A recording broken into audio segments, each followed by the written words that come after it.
Hello అండి, most requested sari అండి. ఎన్ని శారీస్ తెప్పించినా కానీ సేల్ అవుతున్న ఐటమ్ అయితే ఇది వచ్చేసి నా దగ్గర ఫస్ట్ క్లాస్గా సేల్ అవుతున్న ఐటమ్ అండి.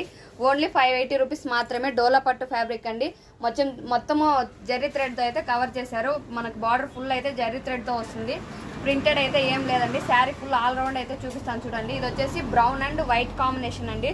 బ్రౌన్ అండ్ వైట్ కాంబినేషన్ ఇష్టపడే వాళ్ళు చాలా మంది ఉంటారు కదా. ఇందులోనే ఇదే కలర్లో పీసెస్ అయితే ఎక్కువగా అవైలబుల్గా ఉన్నాయండి. ఆల్ ఓవర్ శారీ అయితే ఫుల్ ఫ్లవర్స్తో అయితే కవర్ అయి ఉంటుంది. ఫుల్ శారీ అంతా ఒకేలా ఉంటుంది. బ్లౌజ్ పీస్ వచ్చేసి ప్లెయిన్ వస్తుంది. కింద వచ్చేసి పెద్ద బార్డర్ వస్తుంది, పైన వచ్చేసి చిన్న బార్డర్ వస్తుందండి. దీంట్లో కలర్స్ అయితే ఇప్పుడు ప్రస్తుతం 2 కలర్స్ మాత్రమే ఉందండి. ఇది వచ్చేసి వైట్ అండ్ బ్లాక్ కాంబినేషను. ఇది వచ్చేసి ఆనంద బ్లూ అండ్ వైట్ కాంబినేషన్ అండి. ఈ 3 కలర్స్ మాత్రమే అవైలబుల్గా ఉన్నాయి. పీసెస్ అయితే ఎక్కువగా ఉన్నాయి, కలర్స్ మాత్రం 3 ఉన్నాయండి. ఏదైనా కావాలంటే స్క్రీన్ షాట్ తీసి కింద నా నెంబర్ అయితే ఇస్తాను, వాట్సాప్లో అయితే మెసేజ్ చేయండి. కాల్స్ అయితే చేయకండి, ఓన్లీ వాట్సాప్లో మాత్రమే